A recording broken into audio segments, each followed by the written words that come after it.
The reality is we are not over fat. We are under muscled. Healthier your muscle mass is, the greater your survivability across nearly all disease states: cancer, cardiovascular disease, dementia, obesity. If the people listening execute on the following advice that I'm going to give, they will change the trajectory of the way in which they age. Have we as a society overly focused on losing weight and under-focused on gaining muscle? Absolutely.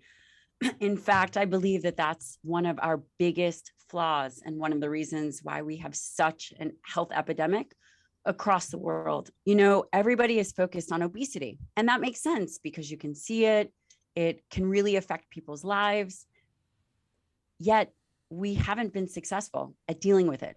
We are talking about decades later.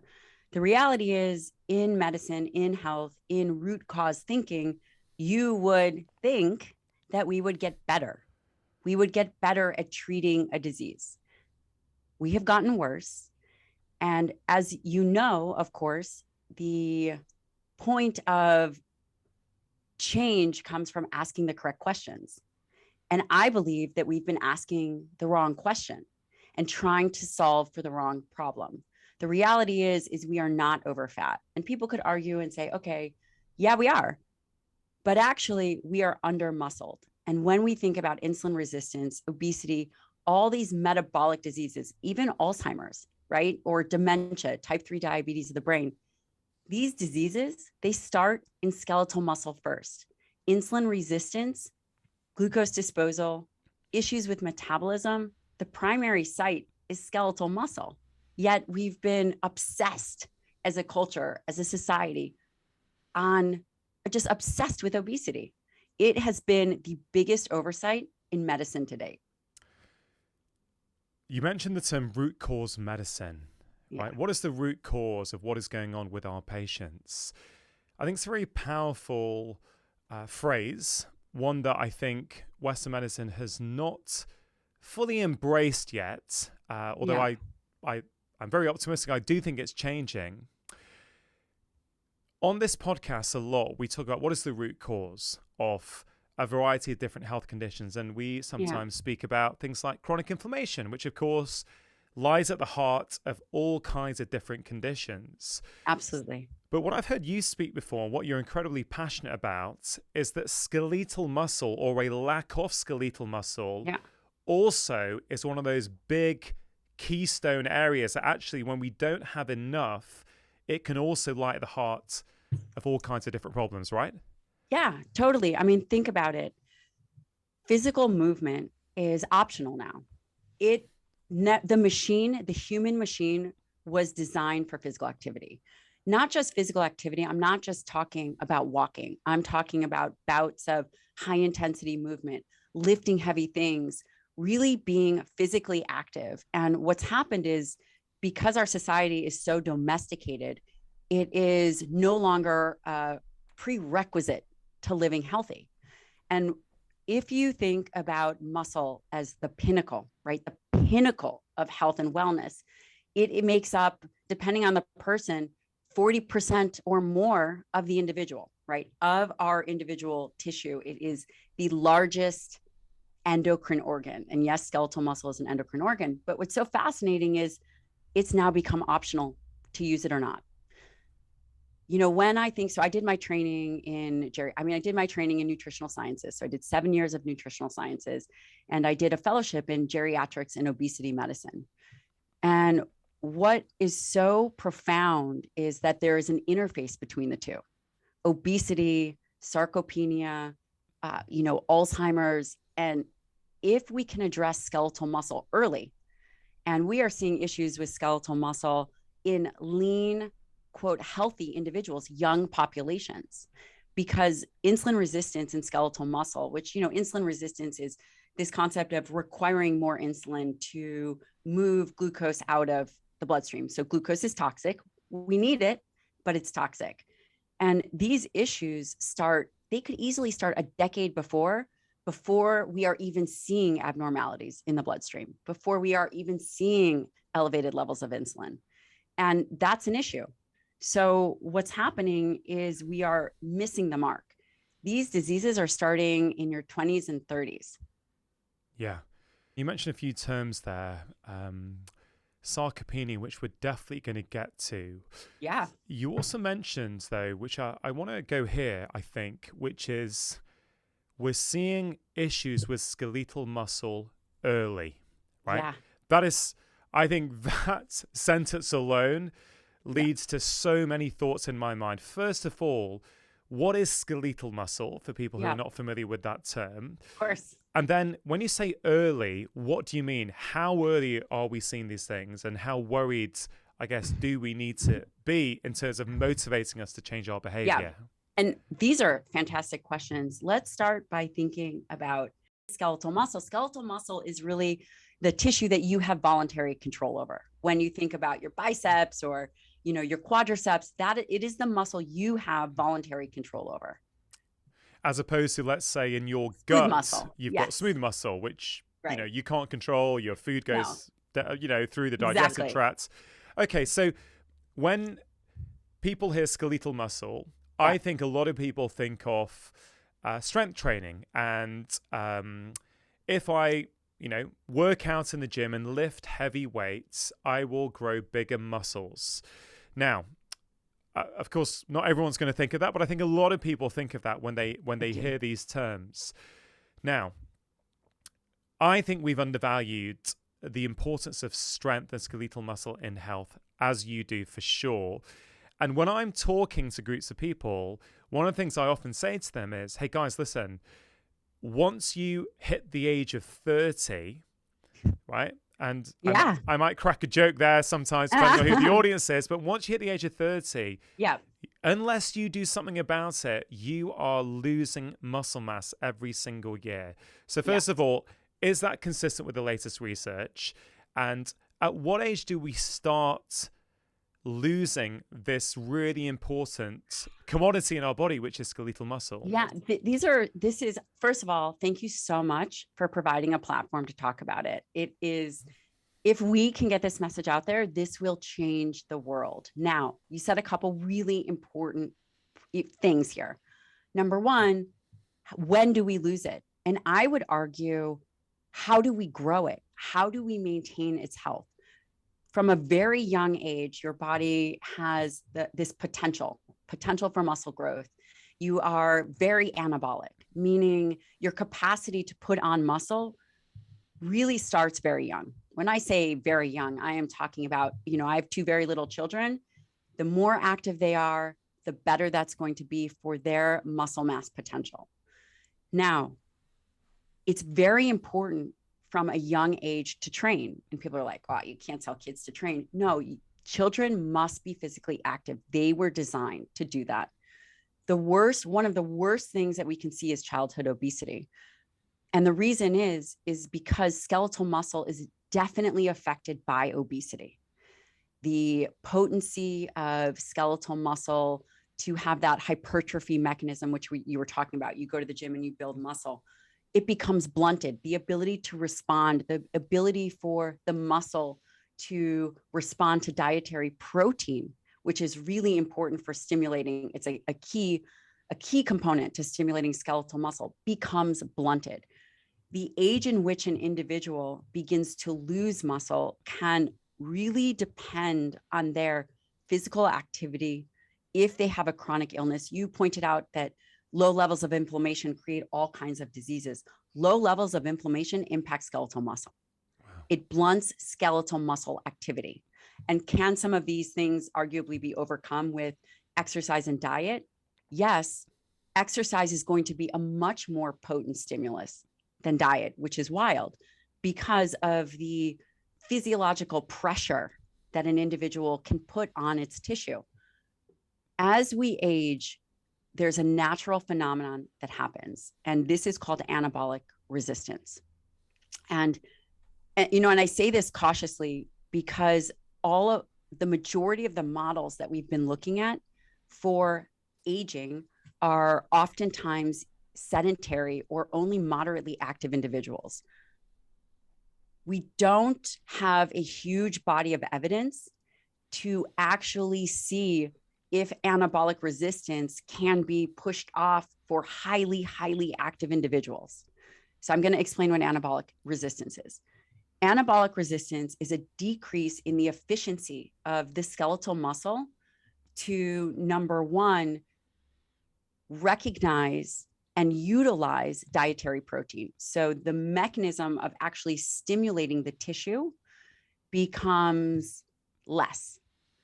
Now, that typically happens, that could happen in your 40s.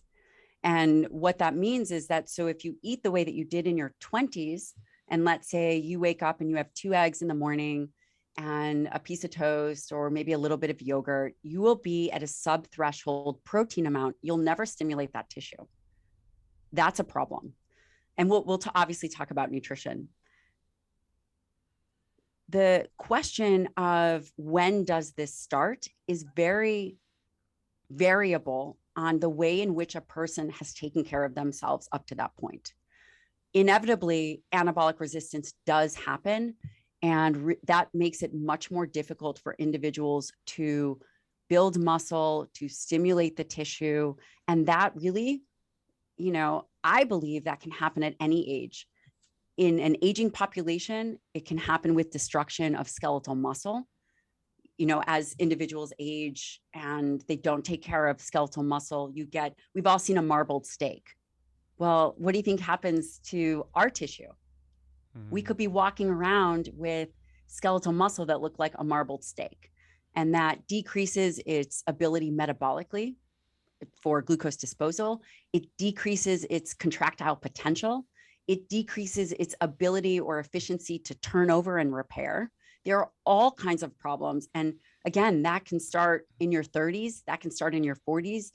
It depends on your physical activity. And when it begins, it is much more difficult to recover from periods of inactivity than ever before. Yeah, there is just so much there. And I really want this to be an empowering episode. My goal is at the end of this conversation, people understand, man, I need to be looking after my skeletal muscle. I need to be prioritizing that. And we're hopefully going to go through all kinds of different areas around this topic to persuade people, hopefully inspire them to think, no, this is really important. They can do it. They can do it. Yeah. And there's the first thing you said that really, really made me reflect and think was what you said about children.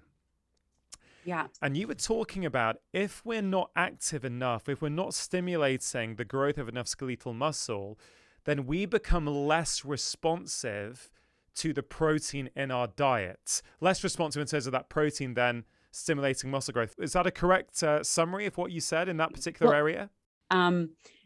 There's a couple things to unpack here. In terms of youth and kids, they are very anabolic.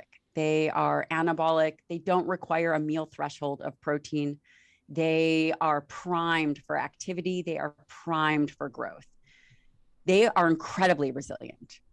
Fast forward, so their muscle is not anabolically resistant. They are primed for it.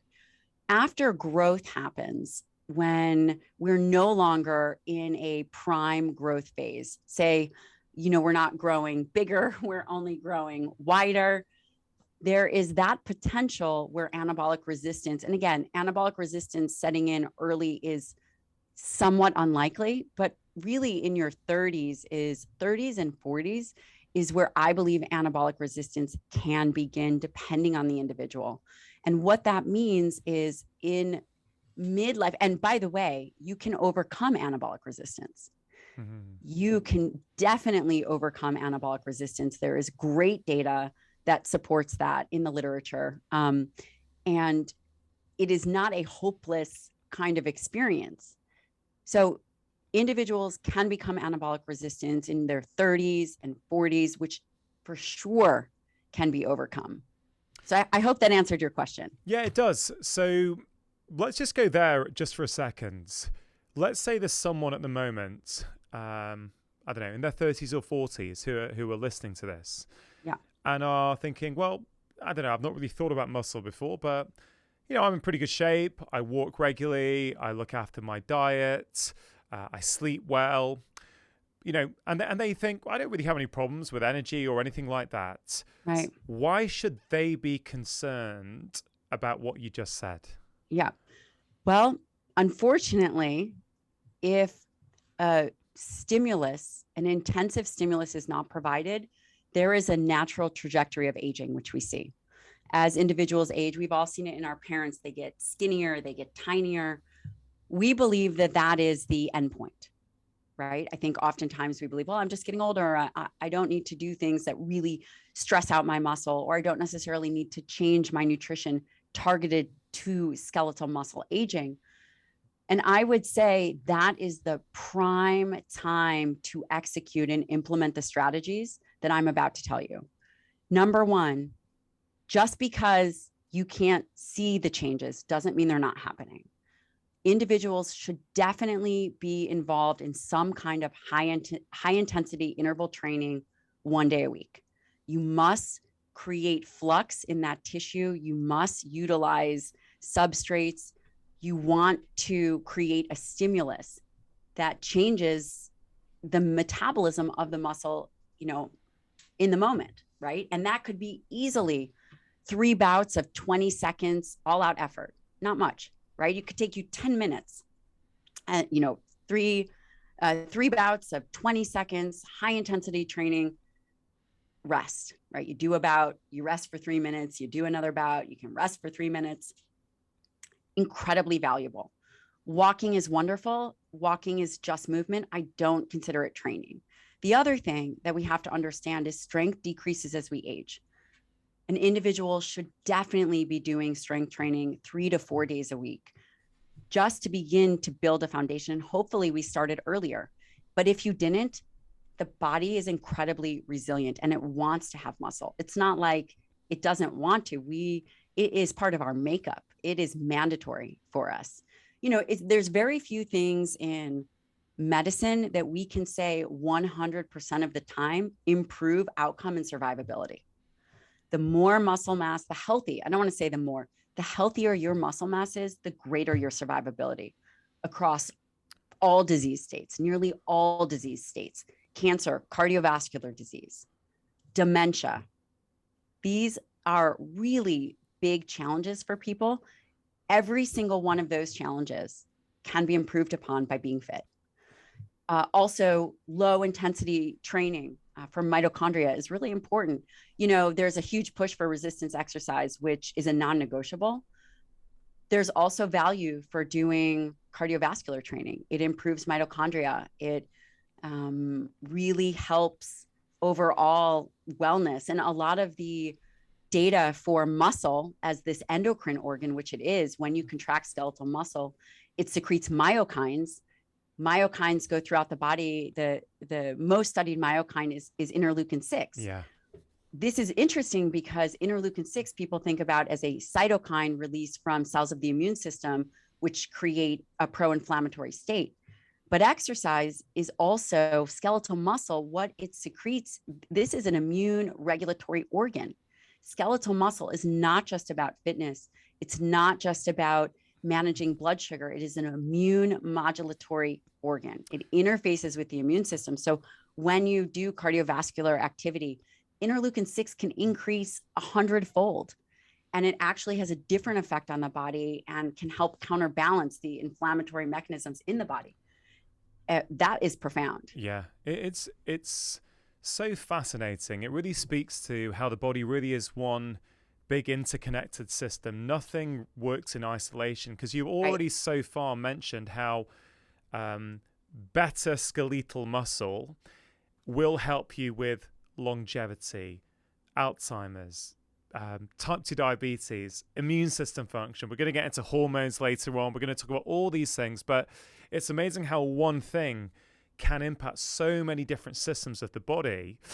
And I think this again really speaks to this point, Gabrielle, that I think we've thought muscle is just dumb muscle. It's just like a physical thing that we can see. We don't realize actually, this is an active organ, right? It's an endocrine organ. Yes, it's an endocrine organ. It is not just about being jacked and tan. And we also, I think there's in society, we think about it, for teenagers and people in their 20s, you know, they want to look Yes. buff, they want to look good, right? So they're the Yeah. ones lifting weights. But I've come to the understanding over my career that actually it's more important the older you get, right? It's actually more important then. I'm not saying it's not important as a teenager. I'm just saying but it actually goes up in importance. Now, before we tackle that, you mentioned 3 very practical things there that I think will be really interesting to people. So can we just dive into those a little bit just to get some clarification? So the first thing you mentioned is once a week, do some form of high intensity interval training. Mm-hmm. Now, I want to clarify this because a lot of people, when they think of skeletal muscle, they're thinking about lifting weights, whether it be in the gym or at home, to work on their strength. Yet when you're doing HIIT training, like let's say people do these 20-second sprints all out, they rest for 2-3 minutes and they repeat 3 times, which can be done in under 10 minutes, which is very, very practical for people. What is that doing to their skeletal muscle? Yeah, well, one of the things that it does is it's very well documented in the literature that it is really the primary driver to, as it relates to exercise, that improves insulin resistance. So it's one modality to improve insulin resistance. And mechanistically, how it works, I'll just mention that it improves, it's called GLUT4 transport of glucose into skeletal muscle. And that is incredibly valuable in terms of really putting in the effort. We know that you can lower insulin resistance through, irrespective of actually diet, through just leveraging skeletal muscle. That's incredible. Yeah, that is incredible. And so obviously different people of different fitness levels will listen to this show, right? So someone is going to go, like for me, I'm like, okay, bro, I'm doing that once a week. I'm going to do that sprinting. I love things like that. But for someone, let's say, a bit more immobile or a bit older who thinks, I can't go all out, is it a relative perception? Yes. So can they do speed walking or run as fast as they can? Are you looking basically for a contrast between, you know, high speed movement and then low speed? I mean, what is it we're looking at Absolutely. Here? That's exactly right. And for some people, it might be sitting from a chair to standing. Yeah. It is about the personal induced adaptation. Yeah, love that. It is very personal. And as a person gets more fit, they can do more. Yeah. It doesn't have to be rowing as fast as you can or, you know, sprinting, but it really is exactly what you said. It's putting in effort, pulling back, putting in really intensive effort. Obviously they need to talk with their physician. We're not telling anyone to go out and do this without the guidance of someone else or a professional that they use. But yes, it is really about exercise. The goal of exercise is inducing adaptation. The reality is, I believe that the body is designed to do these things. And, you know, I also believe that we have softened ourselves as a society. And one of the reasons why muscle health is not at the forefront is because it's not easy. The 30-second bouts, resistance training, all of these things take incredible discipline. Yeah. And as you've mentioned earlier on, they're just not parts of our daily lives anymore. We can get by without doing that stuff. Now, you mentioned children before. I was reading a study a few years ago that I think the Guardian newspaper in the UK popularized. And from recollection, they were showing that children in the 1970s compared to children, I think it was in around 2012, 2013. Okay. They were just saying what kids are able to do strength-wise had declined so rapidly. So kids in the 1970s were considerably stronger than regular kids in 2012, 2013. And I think that really speaks to what you're saying, doesn't it? Yeah. Yeah. You know, I was looking at, so I'm working on my first book, and I was looking at some of the statistics from World War II when there was a time we went into rationing, and the average, are you ready for this? The average weight of a male, do you want to know what that was? I'd love to know. 143 pounds. 143 pounds. You know, the average female was 121 pounds. So 143 pounds for a man, that's roughly 10 stone in the UK. For a woman, 121 pounds, I don't know, it's about 8.5 stone for those people in kind of those metrics. That's incredible compared to what we see today, isn't it? It is outrageous. Body weight is astronomically higher. I wish I wonder what the current percentage is, But what's that got to do with muscle? Yeah. So, well, I think that what it has to do with is that we are now in a time of excess. We are not worried about starvation. So in the 1940s, they were worried about starvation. In fact, when we think about nutrition, they were prioritizing protein and sending it to all the soldiers. They were encouraged to lower their protein intake so all the soldiers could get it. And they were really keen on muscle health because this is what the soldiers were focused on. As it relates to muscle health, I think what this more relates to is overall excess consumption and what we've done. We've created a world of flux of calories, of low quality calories, and really a narrative that has moved us very far from muscle health. Yeah. It's really incredible. So in terms of the practical tips, there was the HIIT training once a week, which I think we can all do depending on our own mobility and our level. You've explained how that works, why that's important as a stimulus to our skeletal muscle. Yes. Then your second recommendation was strength training or resistance training 3 to 4 times a week. Right. So resistance training, maybe you could explain what you mean by that. And then what does that actually do for our skeletal muscle, I guess, and maybe compare it to what HIIT training does to our skeletal muscle. Why is this also so beneficial? Yeah.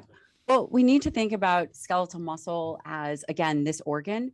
And this organ is very unusual in that we directly have the ability to impact it.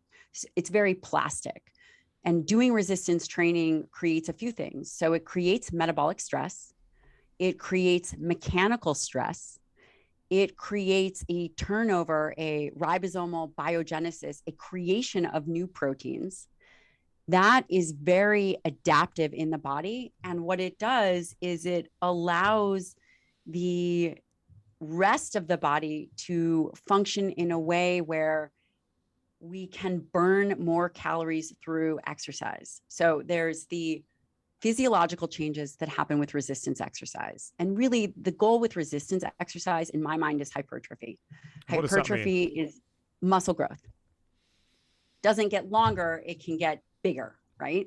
Hypertrophy. If you are untrained, it can be very easy. But the better and the higher trained of an individual, the more it becomes difficult to continue to put on muscle mass. When I think about muscle, I think about those as it relates to resistance training, the metabolic stress, the mechanical stress, and the ribosomal biogenesis, the growth of new proteins. And that becomes important because, again, we're building up body armor. Body armor, muscle is an amino acid reservoir. The healthier that is, the capacity to dispose of glucose, the capacity to increase total caloric expenditure becomes essential.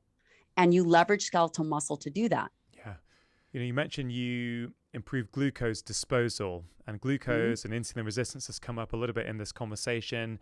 I think regular listeners of the show will know that insulin resistance, when our body needs more insulin than it used to need to do the same job and move glucose out of your blood and put it into storage, that insulin resistance is at the heart of all kinds of problems like type 2 diabetes, and is linked to things like Alzheimer's and all kinds of chronic disease, right? So not being insulin resistant and being more insulin sensitive is really, really important for your short-term health and your long-term health. And you're saying that actually one of the things that strength training will do is make you more insulin sensitive. And we're talking about the relationship with weight, of course. If there's higher caloric expenditure, of course, there's going to be all kinds of knock-on benefits. Yes. But you mentioned strength training to you is about hypertrophy. Now, if we're talking about society and how society's changed so that many of us now are overfat and under-muscled. Yes. a lot of people, and I would say, again, I'm not a woman, but from what I can gather, a lot of women are fearful of strength training because cosmetically they don't want to have hypertrophy. They don't want to put on muscle and look really, really muscly. Yeah. Now, I have to bring it up because I think some people will be thinking that. And that's very difficult. And I also want to correct myself. So I think about it in terms of hypertrophy, but it's not because I think about it in terms of hypertrophy by how we look. Okay. And I think that that's really important, because the last thing that I want to do is, okay, well, now I got to do, I'm happy with how I'm looking. I'm fine. I don't want to go do resistance exercise. The reason I think about hypertrophy is we have to think about skeletal muscle as, again, body armor, as the amino acid reservoir, as a site for lipid oxidation. Everyone cares about lipids, fatty acids, as a site for glucose disposal. It's not enough to just do kind of the bare minimum. And the reason goes back to that anabolic resistance and that trajectory of aging. Skeletal muscle, it can be the first thing to go, because it is the amino acid reservoir. The body in need will take from skeletal muscle. And that becomes really important to understand. And yes, we also have to talk about mobility and functionality and activities of daily life. And, the wider the waistline, the lower the brain volume can be. Yeah. So I would hate for someone to say, oh, well, it's resistance exercise. It's just for hypertrophy. Yes, but not for the hypertrophy as it relates to bikini. Yeah, that's important, but really the medicine that muscle provides us. Yeah, that's beautiful. The medicine that muscle provides us. That's what we need to start thinking about when we think about muscle. It's medicine for the body. And as you say, and as a lot of the research points to, after the age of 30, unless we do something, it starts to decline. Yeah, and it can be rapid. It depends on the person. So, for example, let's say someone got sick and they were in bed. Their strength within 2 weeks is going to exponentially decline. Yeah. Strength, muscle size, these things happen very quickly. Well, you said body armor. I thought that was a really evocative term. Yeah. And it made me think of resilience, because I thought, and I don't know what your view on this would be, but as you said that, I thought, yeah, the more body armor you've got on you, then you become more resilient to 100%. Whatever may happen, like unpredictable things that you don't know might be around the corner, whether it's always happen. Yeah, a crash, or you get injured, or you get knocked over, or whatever might happen.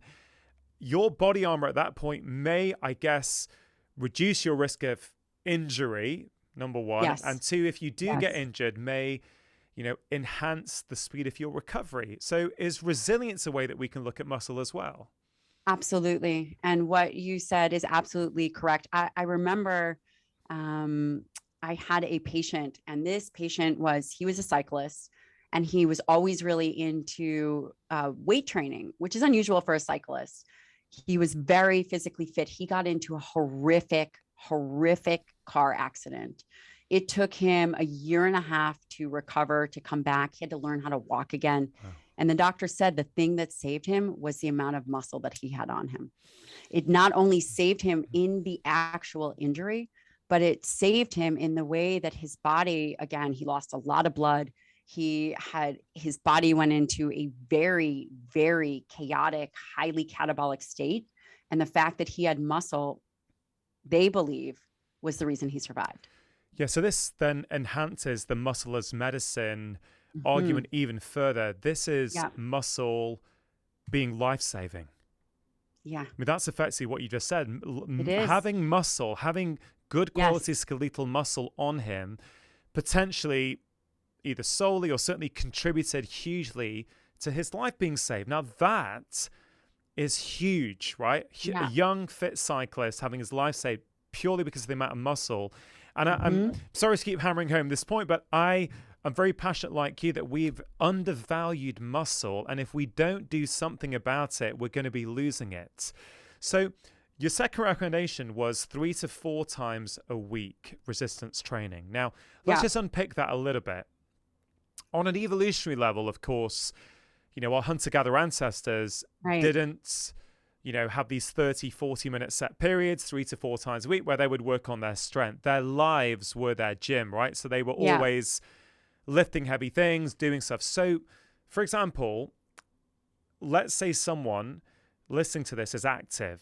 They move around, they're gardening a lot, they walk to the supermarket, they they buy their shopping and they lift and they literally walk home. Let's say they walk home for a mile, lifting 3 bags of shopping in each arm.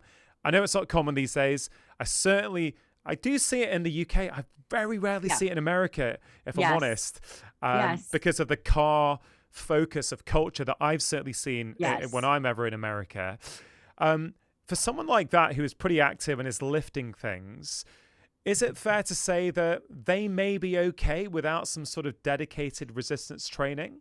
I know it's hard to say. I would say no. And let's think about that. If we fast forward 10 years, what is that going to look like? So they have not, if they are doing the same thing that they did and they do it for another 10 years, are they actually creating a stimulus for growth? No. They're doing the same thing. Their muscle is accustomed to that. Listen, it's better than nothing, but I would argue that that's baseline. I don't even consider that exercise. Right. I consider that movement and activity.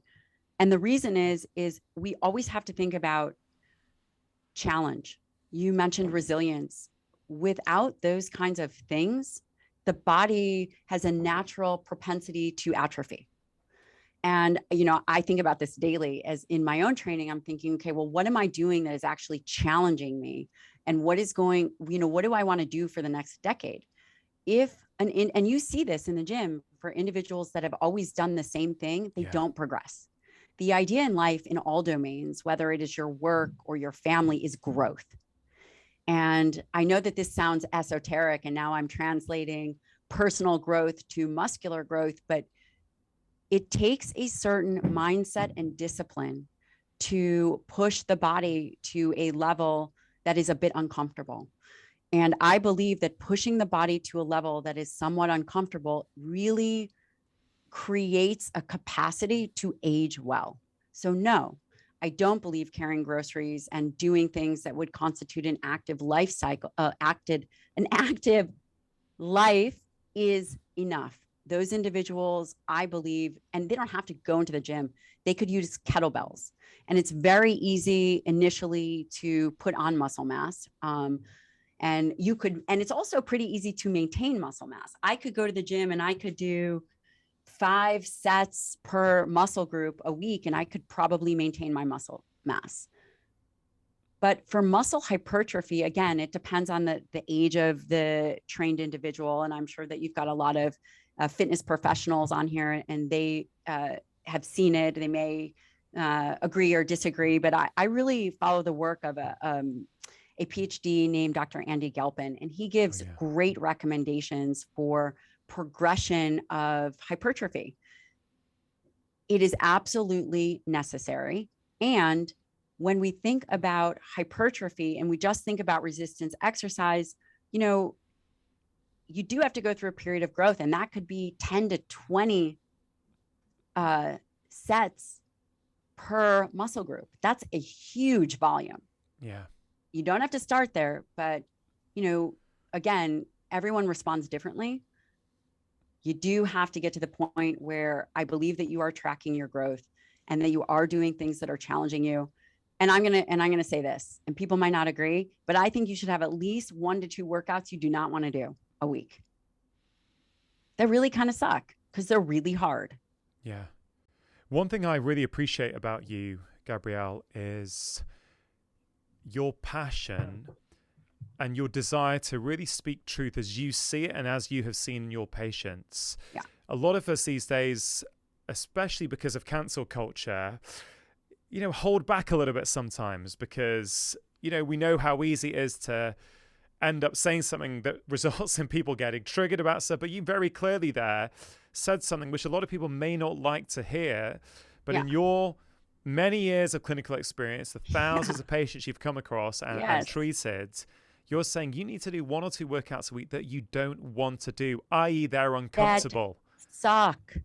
Where you do not want to do it, I do it. Yeah. Now, this is going against, again, the societal narrative, right? You mentioned a few things there which I really think are worth just highlighting, because society now is, again, it depends on who you are, but much of Western society, at least, is relatively easy in the sense that we don't need to move our bodies in order to acquire food, in order to go to work, in order to, order a takeaway or whatever. You just do it on your app now on your phone, right? It's getting easier and easier. So therefore, what traditional populations have is their lives were a bit inconvenient. They had to move their bodies in order to just do the basics of everyday living, whereas we don't have to do that now.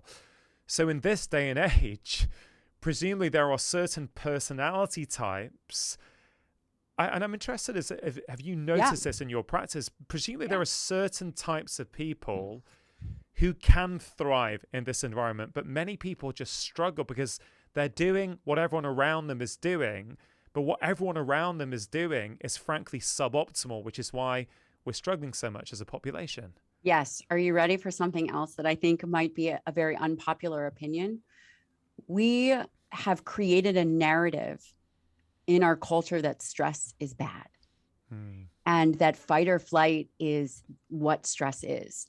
But what if I told you that there are other stress responses, and often much more cultivated responses, like the courage response, like the tend and befriend response, and individuals that can mount those responses, which I believe is actually the default, but yet we've been told that stress is bad and discomfort is bad, is doing nothing other than completely devaluing what the human spirit was designed to thrive on, which is challenge.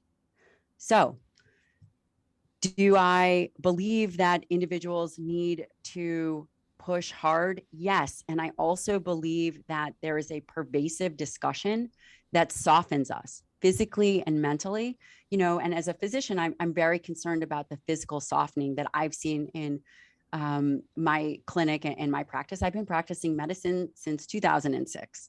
And I will tell you, those individuals that do the best over time really understand and leverage what the potential is for discomfort and embrace it and lean into it rather than turn away from it. And ultimately, it augments the way in which the physiology responds. And that is profound. Yeah. You're a mother of 2 young kids. I am. With everything that you know, and I appreciate they're super young at the moment. Super, super young. Super young. Like my kids now are 12 and 9. So, I'm pretty, I hope not full on. I'm pretty proactive with their health. Let's put it like that. I had monkey bars put up in the garden. I used to get them. Guys, you've got to be able to do monkey bars. You've got, we are pretty active as a family. Now, not as active as I would like some of the time with the kids, particularly, my son started high school now or secondary school. And I can see as certain pressures come on with academic subjects, man, you can just see how physical activity starts to go down dramatically, which is why at the weekends we really focus on moving. So, my son and I will do a 5K run every Saturday morning as part of something called Park Run. It's not negotiable. No one's putting a gun to each other's head. It's just something we do together. It's just a normal part. So what is a 5K run doing? So this is, 22, 23, 25 minutes of moving our bodies, getting our heart pumping. How does that fit into your model of what we should be doing for skeletal muscle? I think that that's fantastic. And I also believe it's a non-negotiable. So what you're talking about is some cardiovascular and a bit of endurance activity. That is wonderful for mitochondria.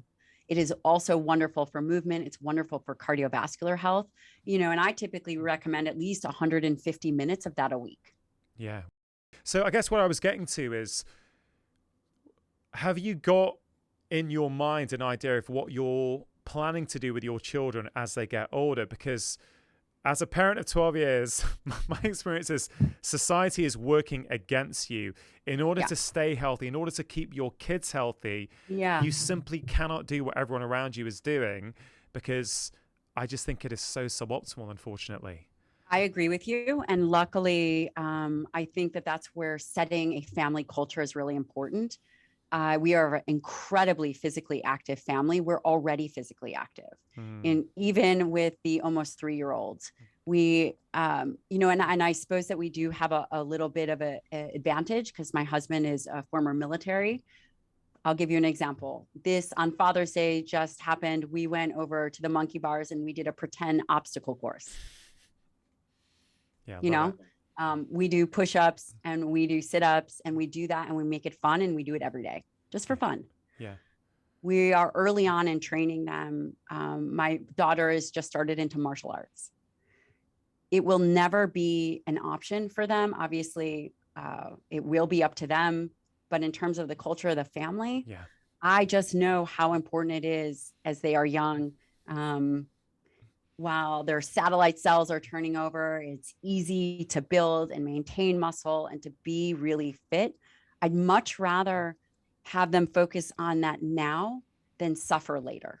Yeah. Because at some point, if it's not addressed, it creates a whole host of problems that are, when I think about health and wellness, and I just think about life, there's certain things that if you do A, you're going to get B. Yeah. Right? Like it's not miraculous. This is what's going to happen. If you don't do A, you'll get C or whatever you're going to get. I know that if we don't create a culture of discipline and exercise and nutrition, which is not necessarily easy, if we don't create that, I know what the implications are going to be for my children later on. Yeah. Well, let's look at the implications. You live in America. There's a study from a few years ago suggesting that over 80% of people in America have some degree of metabolic dysfunction. I don't think we're quite as bad in the UK, but I'm pretty sure it's probably over 60, 70%. That is the norm. That means the norm is sick, right? And honestly, I say that with compassion, but we're here to try and help people and sedentary, sick and sedentary. Yeah, and another uncomfortable truth, which I think is worth bringing up here. I don't know your experience here with patients.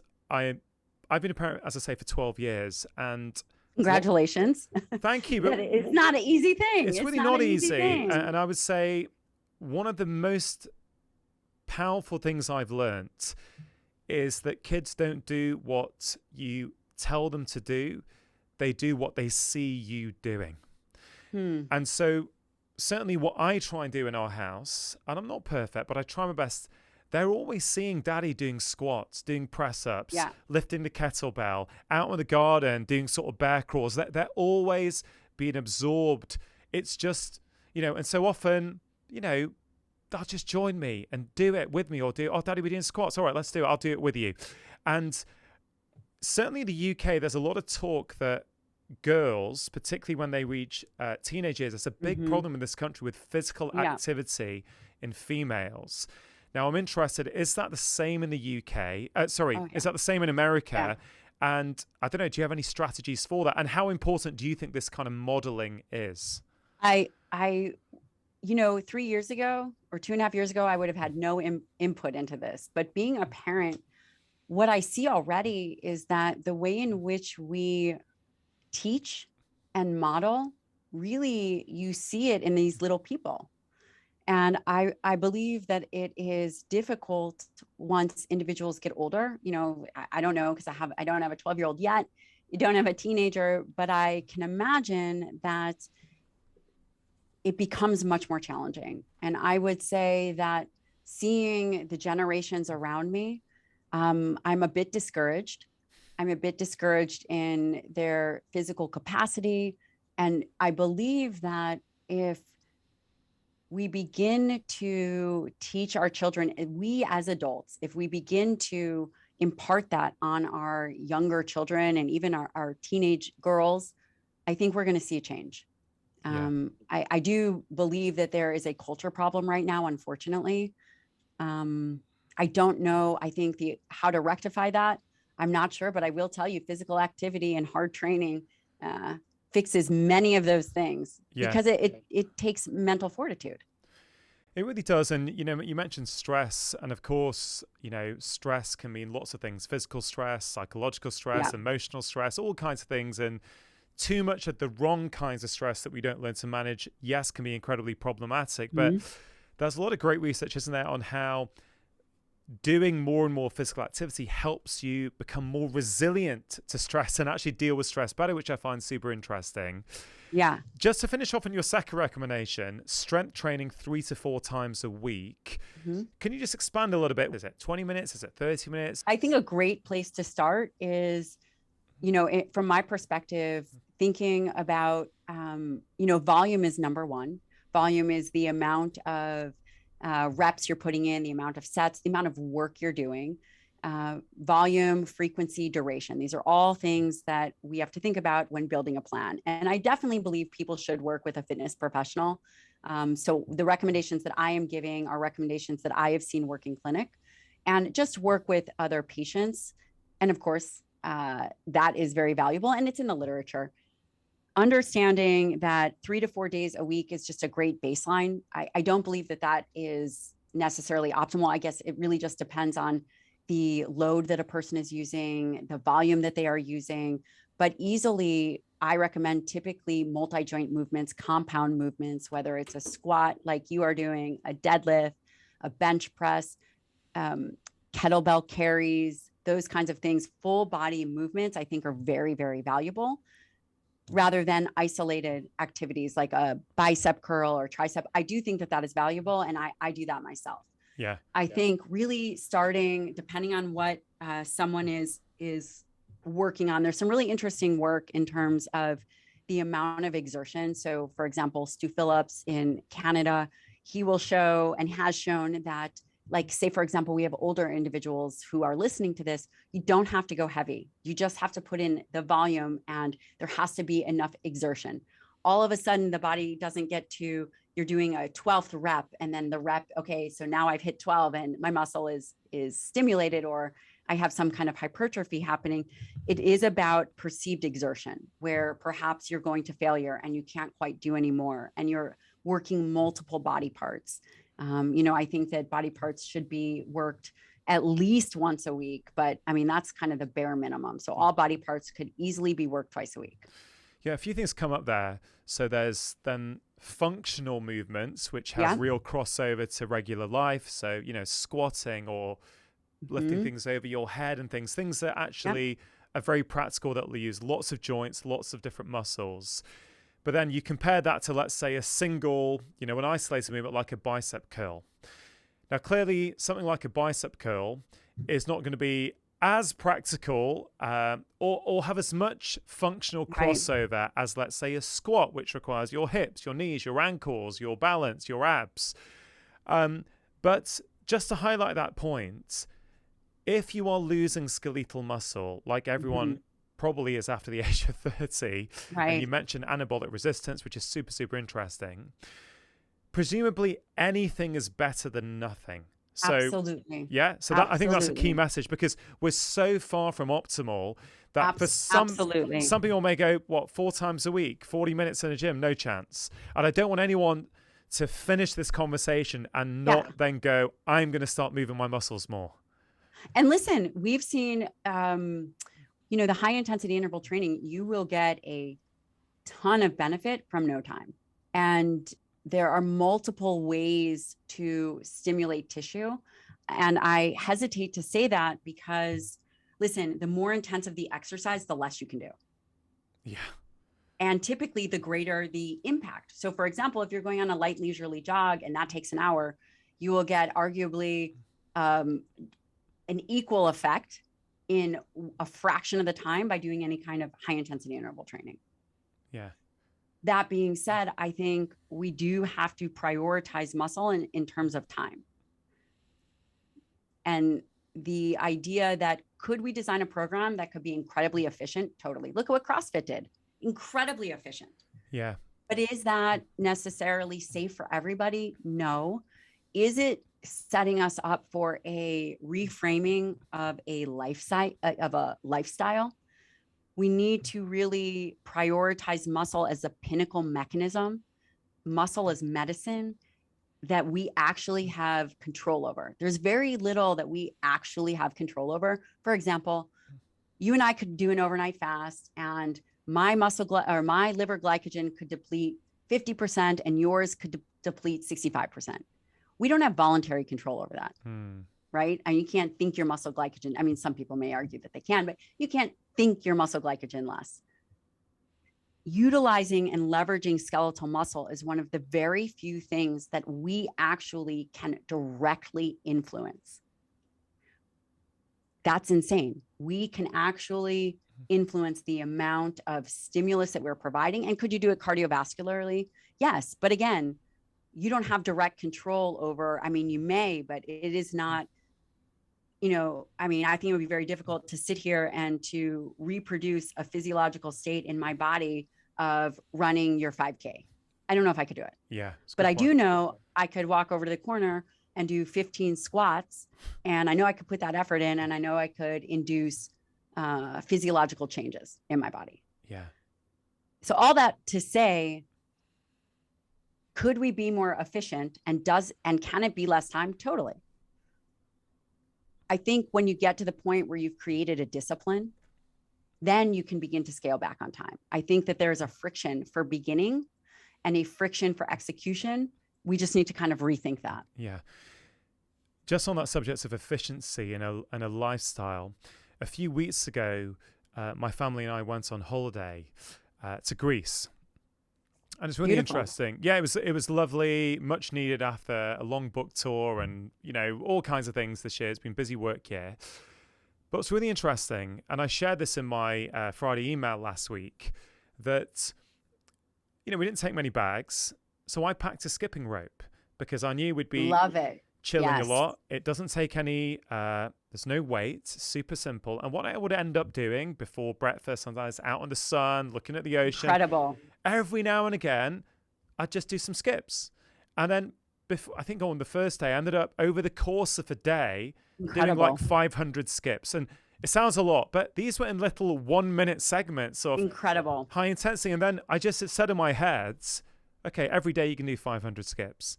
And so for 7 days, yes, I was chilling. Yes, I was enjoying time with my wife and family.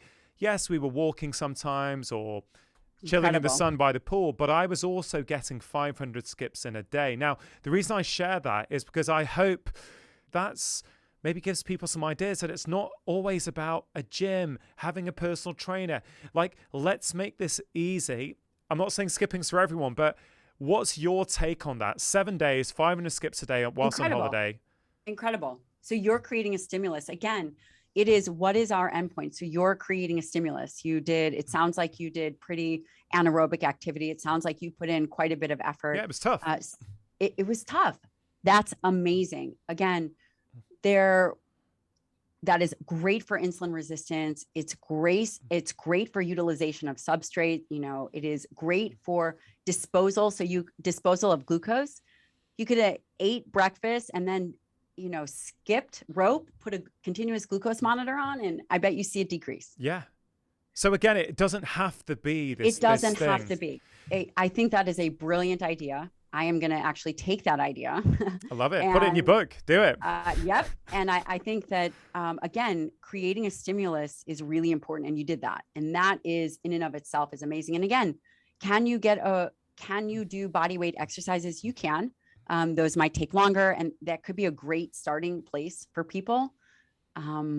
Yes, I think that is very valuable. Yeah. And again, we go through seasons. As long as you are training and doing something outside of regular kind of leisurely walking and really putting in meaningful effort, you are going to make improvements.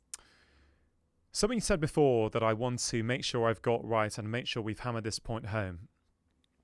Let's say someone in their 30s, let's take a particular movement. Let's take a bicep curl just because it's easy, low risk of injury. I know it's not a multi-joint movement. And let's say someone at 30 can lift a particular weight 10 times in each arm. Okay, great. Now, if we're saying after the age of 30, for most of us, there's going to be a decline in our muscle mass. Is it fair to say then, if you are still only doing 10 bicep curls off that same weight at the age of 40, then relatively your strength has gone down? Like, I guess the point I'm trying to I see what you're saying. I don't, maybe it wasn't the best articulated question. The idea I'm trying to get at is you want growth, you want stimulus. Yes, you want to get stronger. There comes a point, and we don't know exactly when that happens, but there comes a point where you become less strong. There seems to be this tipping point. Maybe it's in your 70s or 80s, but there is a tipping point where all of a sudden you cannot do these major overhead lifts or these really heavy squats. But you at 40, you definitely don't want to be there. You should be stronger at 40 than you are at 30. I don't actually often see that in the gym. I see that people are lifting the same weight, or perhaps they're already getting less strong or more weak. You don't want that. 40, you are still in the prime. 50, you are still in your prime. Yeah, that's empowering. That's still empowering that there's stuff that we can do. Now, is there a difference between women and men in terms of this decline? Because obviously women have perimenopause, menopause. Maybe speak to some of the differences, please, between women and men. Yeah, I love this and appreciate this lead-in. Women typically have lower muscle mass than men, just based on body size. We also have less anabolic hormones, testosterone. In terms of when women, we really see a decrease in muscle mass and strength is often around menopause. When estrogen is low, that is really when we see changes in female hormones, estrogen, progesterone. There are hormone receptors for estrogen on the muscle. It is not really well studied yet. It is just, again, in its infancy. What we do see, and of course, there's a misbalancing of testosterone. Sometimes testosterone remains high while estrogen, progesterone go low. It really just depends on the woman. But overall, during times of menopause, this is when we see the greatest decrease in skeletal muscle mass for a woman. Wow. And actually, it doesn't necessarily have to happen. This is the time where I often have women really pick up their skipping rope or their high intensity training.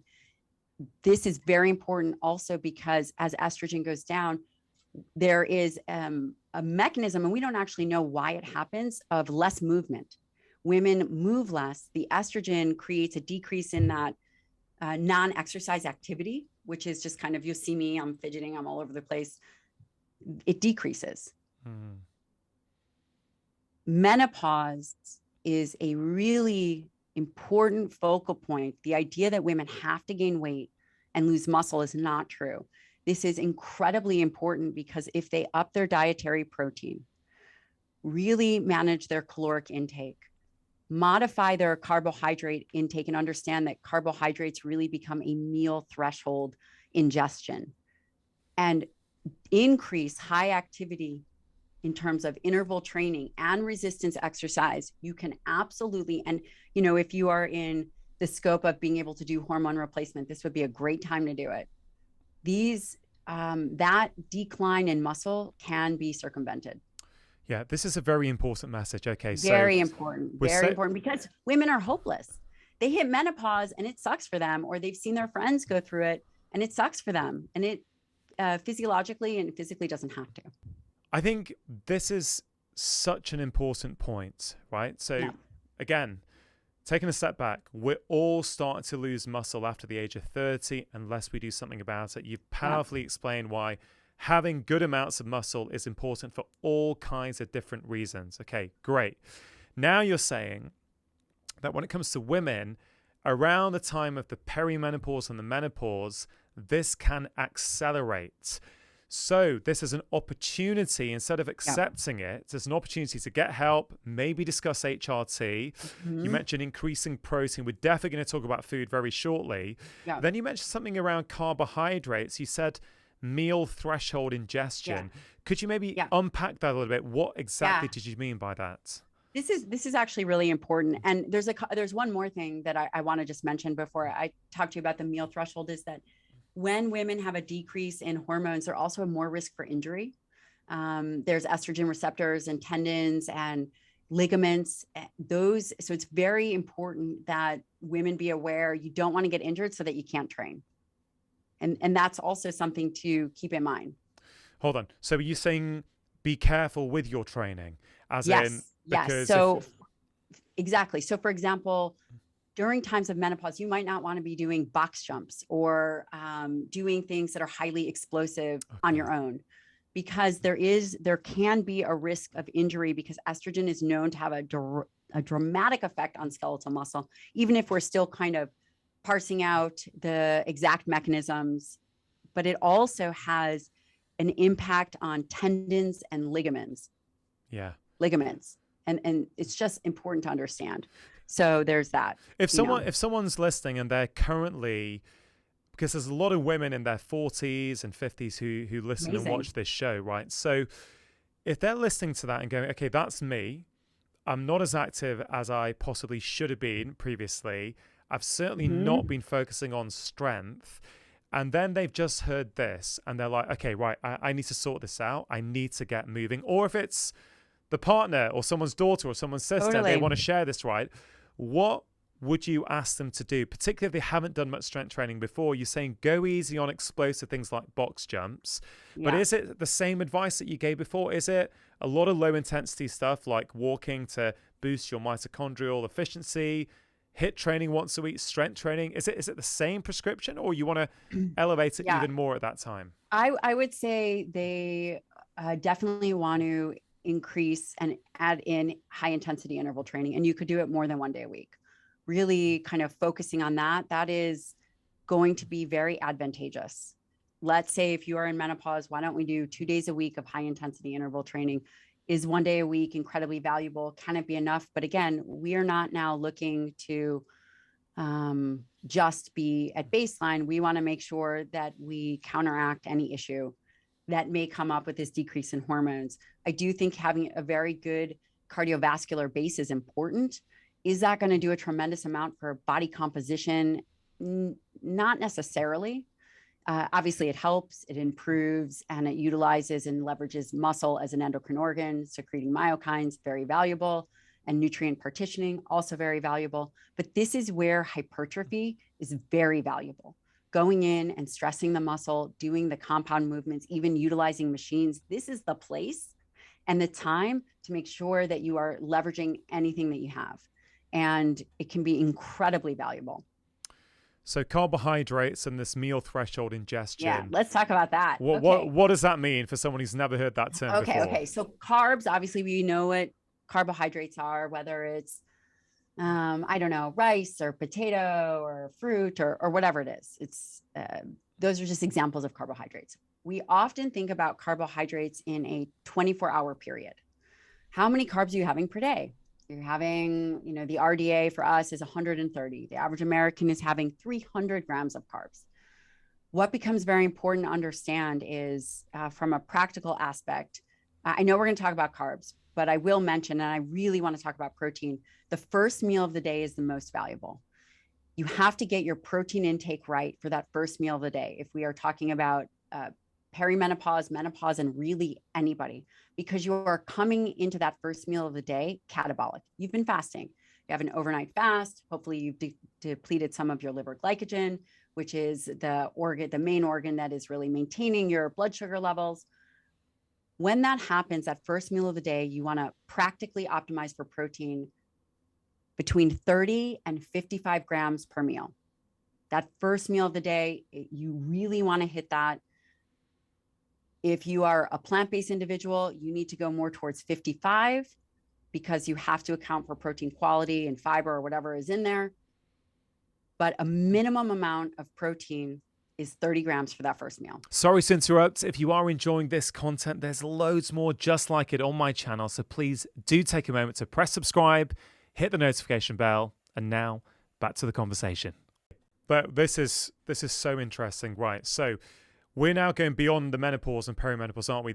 You're talking to everyone here at the moment, which is... I am. But I know you wanted to talk about... Well, no, that's okay. That's okay. No. So for all of us, you're saying overnight, we're in a catabolic state, which for people who don't understand, we're sort of breaking things down. So therefore... Unless you're waking up and eating in the middle of the night, which I don't recommend. Yeah. So that first meal, and I love the way that you're not calling it breakfast, you're calling it a first meal, which, of course, let's get into timing as well in a minute. But you're saying...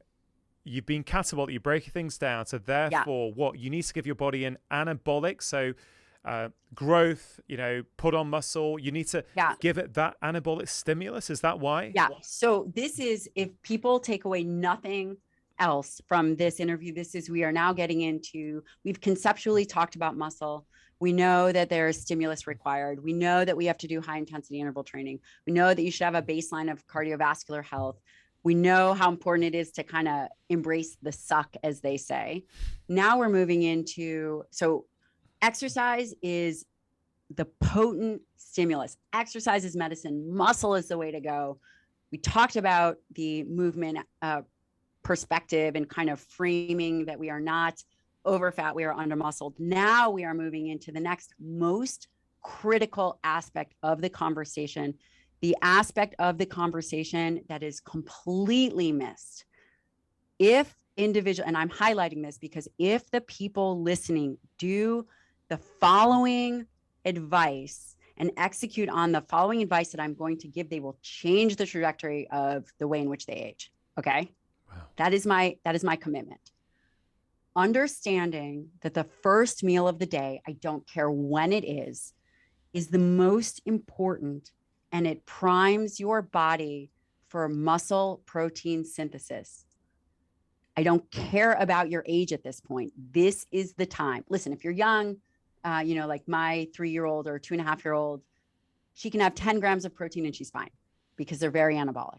But if you are an adult and you are listening to this, that first meal of the day is the most important, and optimizing for muscle protein synthesis, turning on the machinery of mtor, which is mechanistic target of rapamycin, which is the way in which we think about muscle protein synthesis over a lifetime, will be stimulated. If you are sub-threshold this amount of 30 grams, depending on your age, you will not stimulate the tissue. It's like being pregnant. You're either pregnant or you're not. You're either stimulating this or you're not. If you are sub-threshold, you do not stimulate this tissue. Okay. Why is that? This is fascinating because let's say someone is trying to have some protein at breakfast. I was actually looking at this just before we had this conversation. So there's some wild salmon in our fridge. Great. And, one fillet has about 24 grams of protein in it, right? Okay. Right. So I think for those people who do eat fish, and I appreciate we're now getting into super controversial areas of animal protein, v plant protein. We're definitely going to cover that. So I think it's important. Which was never controversial when I have been mentored for the last 20 years by one of the world leading protein experts. It was never controversial a decade ago. It's crazy. Yeah, that is crazy. And we'll talk about that because I think it's important. But just to make it really practical for people who do, let's say, eat fish, you're basically saying if you do not hit that 30-gram threshold, you are not stimulating the necessary optimal mechanisms in your body. And I'm thinking, well, some people can't manage a fillet of salmon. Some people think, God, that's a huge amount. So therefore, this 30-gram threshold, where does this come from? Like, why is it so important? What's wrong with someone having just 20 grams, for example? Yeah. And the science around this, and I work with Dr. Donald Lehman, and he's been in this field for the last 40 years. Wow. He is an OG, a grandfather. He would kill me for saying that. Don't worry. He never listens to my interviews. He would kill me for saying he's the grandfather. But anyway, I work with him on these. He's mentored me again for the last 20 years. And, initially we thought of protein as, an even distribution. And I'll get into that in terms of grams and even distribution. And when we think about protein hierarchy, we often, the literature really says, okay, well, the amount of protein that you ingest in a 24-hour period is the most important. And I would say, yes, the 24-hour period of ingestion is the most important, but why leave it at that? We really need to think about targeting for skeletal muscle. And we know, and this actually was the work that came out of Dr. Donald Lehman's lab, is one of his biggest contributions to science, is that muscle is a nutrient sensor. Muscle is a nutrient sensing organ. And the way in which it does this as it relates to muscle protein synthesis is through one of the amino acids, one of the essential branch chain amino acids called leucine. Without leucine, muscle stimulation doesn't happen. Therefore, it is very, very important to reach, and the way it does this, depending on as we age, when you are younger, you need less leucine to stimulate muscle. But as we age, the literature will show, and Don has shown it, and there's multiple other individuals have shown it, that you get up to 2.5 grams of leucine to really begin to trigger this process. When you're younger, it's like 1.8. No one is going to go look at the back of a label and say, oh, this only has 1.8 grams of leucine. And the reason you're not going to do it is because protein is totally underrepresented and it's not broken down in the label, unless, of course, you're eating a protein shake or drinking a protein shake. The body requires a bump in amino acid in the bloodstream, specifically leucine, which is in high quality proteins, to then trigger this process of muscle protein synthesis. Once that is, and we want to optimally stimulate that, which is why at that first meal of the day, the higher protein you can get, the better it is, so you can turn on that machinery. After that, okay, and let's talk about the filet person. So let's say you go, gosh, Gabrielle, I cannot eat more than one whole filet. No problem. An option for an individual is to add in a branched chain amino acid to bring up that level of leucine. What is a branched chain amino acid for people? Branched chain amino acid, you would use it in a powder, is leucine, isoleucine, and valine. It typically comes in a very specific ratio, which is 2 to 1 to 1. So 2 leucine, 1 isoleucine, and 1 valine. The reason it comes in this ratio is because how the body processes it. You don't want to just add one single amino acid just because of the mechanism. It will deplete the others. It's just not ideal. So you can have your filet, you can have a scoop of your branched chains, and now you've raised the leucine threshold. The leucine threshold is what is necessary to trigger the mechanisms in the body to stimulate muscle. Getting that first meal right. And again, a lot of the literature is, we don't know, we have an idea of how long that lasts in terms of that stimulation, but by really optimizing for muscle protein synthesis at that first meal, you have more flexibility on protein dosing for the rest. Got it. So this is really important. So yes, a couple of things I just want to say. So let's say someone was going to eat 100 grams of protein in a day, right? Yeah. Instead of having 10, well, maybe people wouldn't have 10, but let's say 5 times that they ate of 20 grams protein. Terrible idea. You're essentially saying from that research that actually you're better off having 2 meals of 50 grams protein. So you're giving your body that bolus, you're stimulating the necessary mechanisms. Okay, so that's a great takeaway for people, first of all. Okay, great. And then that second meal, so let's say an individual says, well, I only want to eat 3 meals a day. Then the second meal can be sub-threshold because it doesn't matter. You're really optimizing muscle protein synthesis twice a day. And people, I think some scientists would argue with me and say, well, it's just really about the 24-hour period. But I will tell you, I don't agree with that. And in clinical practice, and again, as someone who is a trained geriatrician, we know that if you are coming up on anabolic resistance, your muscle as a nutrient sensing organ is less effective and efficient. You want to leverage the capacity that you have control over to overcome some of that anabolic resistance. And that is easy to do and important. And because you are coming off a fast, your body is primed. And there's other ways in which we could lower that threshold. For example, exercise actually primes the muscle for protein ingestion. You can actually improve the efficiency of muscle if you go train and then eat some protein. Yeah. But regardless, I really think a great takeaway is understanding the 24-hour protein. And I recommend 1 gram per pound ideal body weight. So what would that be in kilograms? That's well, hold on. We said 140 pounds before is roughly 10 stone, right? So you're saying 140 grams of protein. Now, for a lot of people, that's going to be a super high recommendation compared to what they're used to. Right. It's also different from what a lot of longevity researchers are currently recommending. But I just want to, I think this is super interesting. I'm happy to talk about that too. If there's time, we can. There's a lot of cover still, but let's hope so, because this is such a fascinating area for me, right? So you're saying that you need this big bolus, right? You need this big bolus. It's not really about the 30 grams. It seems like it's about the 2.5 grams of leucine that you need to stimulate this. So are we essentially saying that for most people, for most common protein sources, you really need at least 30 grams of protein if you're going to have those 2.5 of leucine? And you were saying before, if you are vegetarian or vegan, you may have to start pushing that more towards 50 to make up for it. Is that essentially the message? Yes. And I will say that leucine alone is enough to stimulate muscle protein synthesis, but not enough to complete muscle protein synthesis. Wow. You need all the amino acids.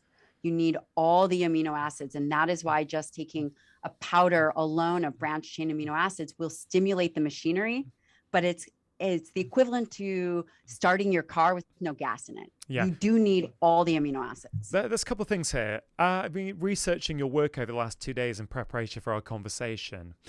And it just so happens that the last 4 days have been quite stressful on a personal level, because my mother, she's 81 years old at the moment, and she's pretty immobile these days. On Friday, she had a fall where I had to go and basically pick her up by myself on the ground, which is pretty tricky. It's terrible. And last night, the same thing happened again. And you've mentioned a few times that you have worked in geriatric care, palliative care. Yes. Now, I just want to bring those threads together. Can you just explain, falls is a big problem, right? You've worked in geriatric care. I have to explain my own personal experience. Yeah. Put all this together for us. Why is protein, why is muscle so important? Well, I have to say that, my time as a geriatrician was incredibly traumatic. Essentially, geriatrics is end of life. Obviously, I'm not saying that about your mom, but I'm saying in clinical experience, I worked at a nursing home. I did this for 2 years. I did hospital rounds. I did palliative care. You witness people fall. You witness the aftermath of the fall. You witness the complete devastation of individuals with dementia. And that is ultimately at the core why I became so vocal. Because I believe that if you have knowledge and if you have experience, it is your responsibility. And I will say that it's not always easy to be as forthcoming as I am, right? As you know, there is a bit aggression that comes back at me, but it's not about me. It's about the experience that by me sharing this, we can help your mom. We absolutely can help your mom. And that is a very pinnacle and poignant part of my personal experience. And frankly, one of the reasons I'm so vocal, because there's so much misinformation, and people that have not worked with aging or have not seen aging parents, everybody in the middle is arguing. Everybody is arguing about longevity, and nobody is talking about quality of life. Yeah. This idea of restricting protein to live 5 years longer is ridiculous. Has anyone experienced what the quality of life of having low muscle mass is, poor balance, low bone density? That stuff is devastating. When I think about an aging individual, you must prioritize protein because, number one, like you said, they don't have an appetite. They eat less. The calories that they eat really, really matter. And again, we are now thinking about a different season of life. Are we thinking about phytonutrients? I mean, yeah, but that's the equivalent of window dressing on a beautiful home. You have to get the foundation right. You have to get the food matrix right. Then you can think about your elderberry syrup or your resveratrol or whatever else there is. But if you miss the foundation, none of that matters. Yeah. None of that is going to improve your survivability from a fall, which is one of the most critical aspects of an individual who is aging, what they are at risk at. Resveratrol in and of itself, for example, it's not like I'm just picking on resveratrol. I'm sorry, resveratrol, but we have to really take a big step back and look at the big picture of what the fundamentals are. And that is increase muscle mass, improve balance, have good bone density and survive and thrive and be functionally independent as one ages. And now I'm going to circle it back to dietary protein. We talked initially about anabolic resistance, meaning the efficiency of protein utilization goes down. The most important thing an aging individual can do is optimize protein. They can optimize their protein. This can help offset muscle wasting. It can help offset the fact that they might not be training as hard. It can help with blood sugar regulation. It can help with, improving triglycerides. It can help with blood pressure. These things are very valuable. So for someone like your mom, if we gave her a 30-gram whey protein shake, whey protein has a high percentage of leucine in it, I would be very happy. Yeah. And we gave her 2 meals a day that really optimized for her muscle and a little bit of creatine, 5 grams of creatine, I would be very happy.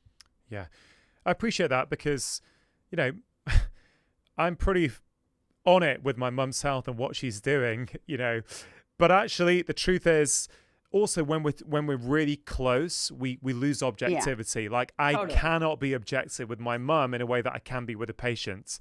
Yeah, I know that. Supposed to be. Yeah, we're not supposed to. I'm her son and I'm trying to do the best that I can. But I realize that actually, yes, we've been increasing protein for a while, but we've not been hitting that threshold consistently. Right. And I think, wow, if mum can't work out or do resistance training, I think what you just said is really important. Having adequate protein intake is going to reduce how much the muscle wastes, because the muscle is going to waste, right? But we want to slow it down as much as possible.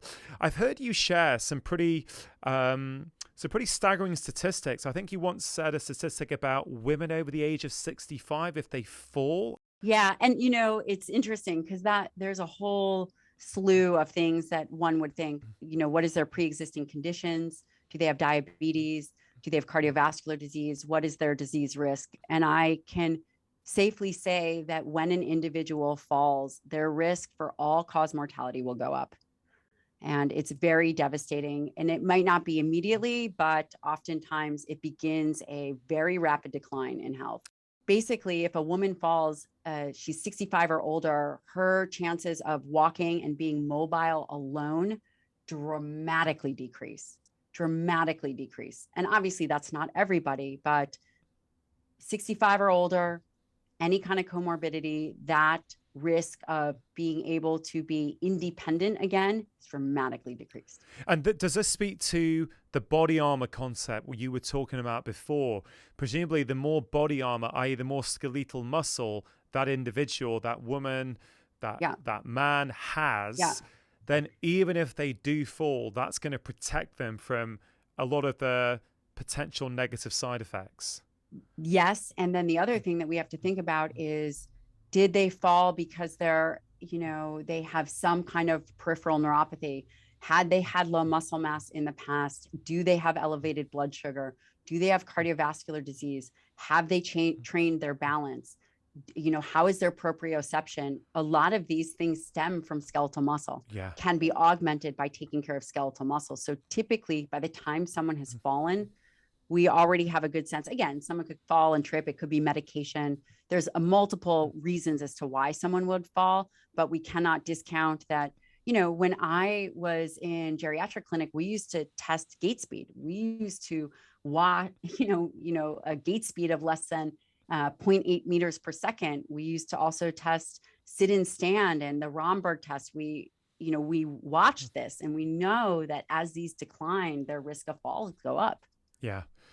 Let's go back to food and protein. You've given your view very clearly on what you think people should be doing to optimize skeletal muscle, 30 to 50 grams of protein, particularly at the first meal of the day. Yeah. Now, let's go there. Animal protein versus plant protein.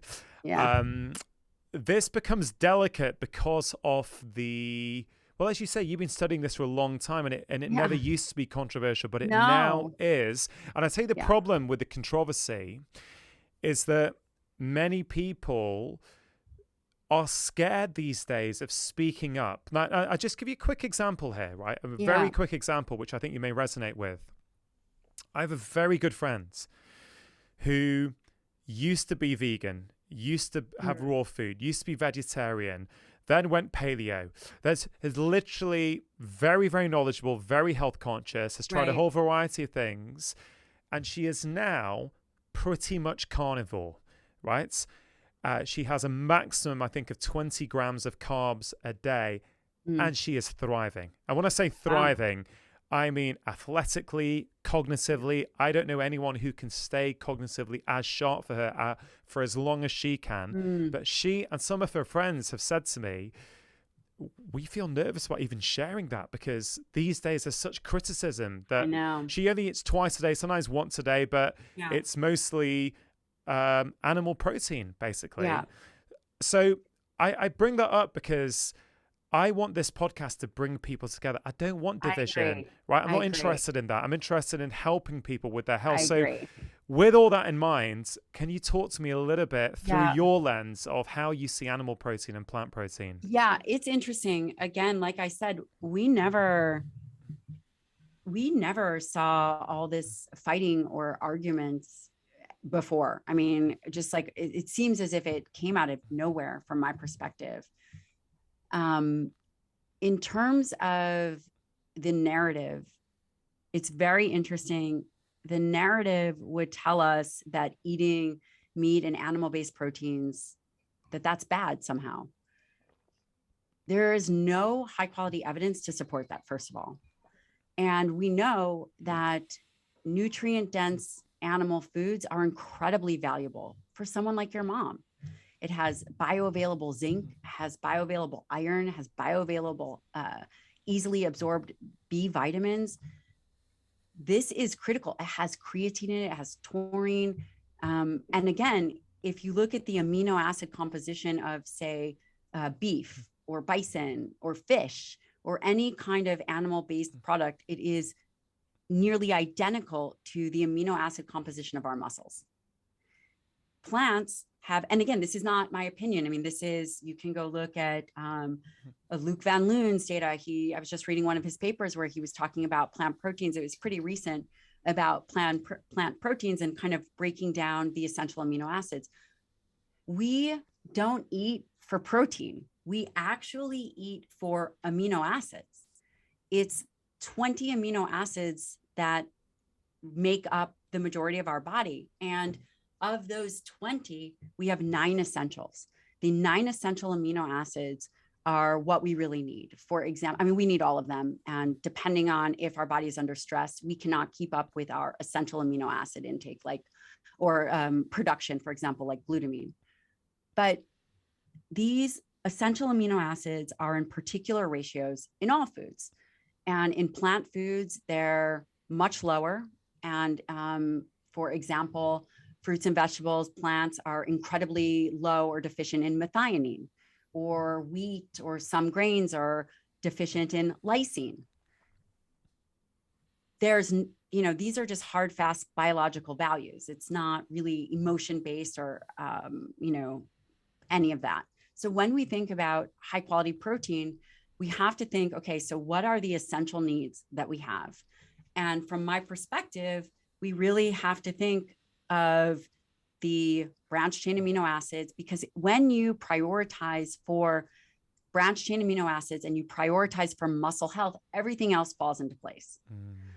When you go plant-based, can you get all your essential amino acids? You absolutely can. However, it is very difficult to do without processing foods. It's very difficult to do without supplements of pea protein, rice pea blends. It's very difficult. Can it be done? I'm sure it absolutely can be done. Is that carbohydrate load, which we didn't talk about the carbohydrate threshold, which by the way, is 40 to 50 grams max per meal for a sedentary person, because that you have to think about glucose disposal over a 2-hour period of time. So just on that, so you're saying basically for a sedentary person who doesn't move much, they cannot process and put away more than 40 to 50 grams of carbs per meal. It would be very difficult to do. There's a meal threshold. You can do it, and there's going to be derangement. Ultimately, too high of an insulin stimulation, it's just not ideal. Wow. And that's just based on disposal for the brain, the liver, the skeletal muscle, which actually a rest skeletal muscle is not super active, very you have to put in the stimulus. So yes, so that is a great takeaway for people. You don't want to have a meal that's over really 40 to 50 grams. But anyway, going back to this difference in amino acid quality, can an individual meet all their amino acids plant-based? Yes. They may require 35 or more percentage increase in calories. So 35% more of that food. It's interesting. I said something about if you calculate the amino acids in quinoa, people were saying, oh, quinoa is a great source of protein. Again, we have to understand when we think about protein, we have to understand that it really is about the 9 essential amino acids. And that's one of the reasons why people are so confused. But from my perspective, without muscle, we have nothing. Could you eat a sub-threshold meal, sub-threshold diet that is plant-based and get in all your amino acids? Yes. Could you eat a sub-threshold meal of animal-based products and get in all your amino acids? Yes. If you do animal-based products, you likely can control for calories. If you do plant-based and are trying to meet that leucine threshold, which, it takes 6 cups of quinoa to equal 1 small chicken breast, when it comes to that amino acid profile, that's not ideal. I think that, but I do think it can be done. Yeah. Someone posted that I hurt their feelings by saying this. This is not to hurt anyone's feelings. This is really so that we can have transparent conversations of what needs to be done. The majority of people don't age well on a purely plant-based diet. So an 80-year-old doesn't do well on a purely plant-based diet. And this is just my clinical perspective, from a geriatrician standpoint, we see lower bone density. We see all kinds of things. And much lower skeletal muscle mass. So I'm not sure where all the arguments began to stem from. I mean, I have my perspective, but plant protein makes the correct ratio for plants. Can you combine those plants and get enough amino acids? Yes, but we don't just want enough amino acids. We're talking about optimizing. Yeah. So that's why above 1 gram per pound ideal body weight is probably, you're going to need to go higher if you are more plant-based. Not saying you can't do it. You are going to have to go higher. You do have to account for the carbohydrates. And then the last part is we actually don't know the long-term effects of isolated pea proteins. A lot of people are augmenting processed foods that we don't know what those effects are. They don't exist in nature. Yeah. So many great points you raised there.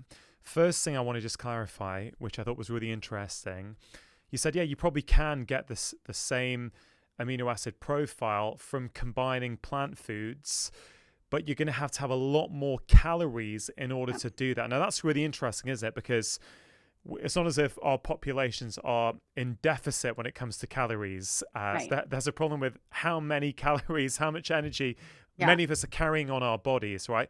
So that's the first thing to say. Which I thought was really interesting.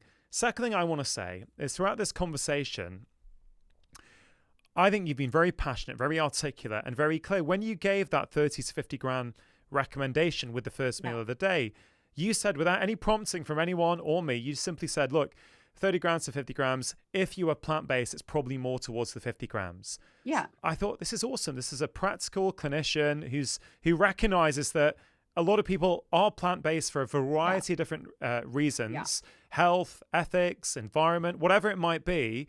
And you're just trying to make sure they've got some practical guidance. So I thought that was really nice. And I really respect that. The third thing I wanted to say is that I can tell from talking to you that you're a clinician, right? And that really means a lot to me, because as this July, it's 21 years in clinical practice. I find a lot of people who get stuck in these theoretical discussions have got zero clinical experience. They're talking about their own health and their own experience, which is fine. But I so strongly believe that if you have seen tens of thousands of patients, as I have, as you have, you start to pick up things. You actually start to see, well, actually what works in real life. Busy people with busy families, busy lives, what can really work? And so bringing that back to protein, I respect everyone's choice to do what they want to do for them. Absolutely. Right. And there's a lot of flexibility. When you're young, you can get away with a lot. And when you have a lot of time and you're incredibly physically active and you're living outside and you're doing all these things. And listen, any diet can work for anybody. But my concern is also, what does it look like when we age? What does it look like when that window of youth has now closed. That's what I'm concerned about, is when the decisions that you have made midlife and the decisions that individuals have believed so strongly in, that now they are dealing with the consequences of that. Mm-hmm. That is why I am so vocal. That is why we have to protect people so that they can make their own best decision. But there is a time where that window closes and the margin of error becomes much smaller that someone can deal with. And that is where we really have to understand that if we can get protein and skeletal muscle right early on, then we can protect it. Yeah. And I do have concerns about, my goal is to educate, and I am very vocal about animal-based products because everybody is bashing it, and it couldn't be further from the truth. Listen, when people stop bashing it, I can stop talking about it. Yeah. But until I know that at least we are having transparent conversations, we don't even address food matrix. For example, what about all the other qualities that are in animal-based products? For example, let's just take whey protein. Whey protein has immunoglobulins. Red meat has a whole host of other components other than protein. Yeah. Plants also have these things, and it doesn't have to be one way or the other. But we definitely cannot see and say that eating a food that we have been eating for millions of years is the root of everything, the root of all evil. And then to say that plant and animal proteins are equal, I think that we are going to see an epidemic of osteoporosis, an epidemic of older individuals like we have never seen before in the next 10 years. Yeah. So powerful. It really, really is. And I want to be super respectful. I understand that people feel very strongly about the environment and about the planet. That is a nuanced discussion in the time. It is. And also we cannot make animal-based products the scapegoat for all these things. They're not that impactful in that way. There are other ways that we can deal with environment. I mean, listen, nobody has the answer exactly, but we have to have less emotional conversations about some of this stuff, right? And more practical. Yeah. When it comes to environment, we're looking at industry, electricity, and transportation. Yeah. These are the big players. And yes, agriculture plays a role, but to make animal-based products the scapegoat for everything that's not true. Yeah. And as I say, there's a nuanced conversation around that, which probably requires a full hour to go deep into that. Yes, sir, it does. Gabrielle, I think as we bring this conversation to a close, it has been such a joy talking to you. I think you've shared so much practical information that I hope will help people think differently about muscle and protein. And muscle is the organ of longevity. Yeah. This podcast is called Feel Better, Live More. When we feel better in ourselves, we get more out of our lives. And I think your work very much speaks to that concept. Yeah. So right at the end, I always like to leave the listeners, the viewers, with some kind of practical take-home tips that they can think about putting into practice into their lives. Now, I know you mentioned lots throughout the conversation, but I'd just love you to finish off with some final words, right? Why is muscle so important, and what can people do to start beefing it up in their lives? I love it. I love it. Well, as you know, muscle is the organ of longevity and really has the opportunity, when leveraged correctly, to change the trajectory of our life. And when we think about the two most important aspects about muscle and how we can impact them, number one, we do think about exercise. We think about high stimulation to increase adaptation, high intensity intervals, throw that in at least one time a week, maybe twice. Resistance training, that can be 3 to 4 times a week, to failure to perceived exertion, very valuable. Building a base of cardiovascular activity. Again, the recommendation seems a bit robust at 150 minutes of moderate to even vigorous activity. So that's the exercise piece. Now, the nutrition piece is equally as valuable. And that is understanding your dietary protein need. And from my perspective, 1 gram per pound ideal body weight would be optimal. You need to make sure that that first meal of the day hits between 30 to 50 grams of high quality protein. If you are more plant-based, you can always use a branched chain amino acid, but you really want to go to that higher end. And then understanding, I would like to see at least one more meal at between 30 and 50 grams of dietary protein. And then following up on the carbohydrates, if you eat carbs, keeping that between, 40 grams, around 40 grams, higher 50 grams, 40 grams or less to mitigate insulin if you are at rest and not working out right after. Those would be my takeaways. Super practical, super helpful. And just finally, are you optimistic? Is the message getting out there? Are people starting to change their behavior? Yes, we are starting to change the conversation, and I'm so thrilled. This has been a long time coming. I believe that we are going to start recognizing muscle as the pinnacle and really the primary site for insulin resistance, which everyone has been trying to tackle obesity, but obesity is symptomology of root cause, which root cause is skeletal muscle. And if we can learn to leverage it by training and really building our resilience and understanding we can leverage dietary mechanisms to optimize this over time, we absolutely can change the conversation from over fat to under muscled. It will happen. It's happening. I love it. Muscle is the organ of longevity. Yeah. Muscle is medicine. You are certainly putting muscle on the map. Thank you so much. And I look forward to doing this again at some point in the future. Thank you. Thanks for having me. If you enjoyed that conversation, I think you are really going to enjoy this one about the daily things you can do to lose weight and prevent disease. I used to think, weight loss is just about willpower. It's about calories in, calories out. The energy balance equation is always true, but people always misinterpret it to mean that just eating fewer calories leads to body fat loss. It does not.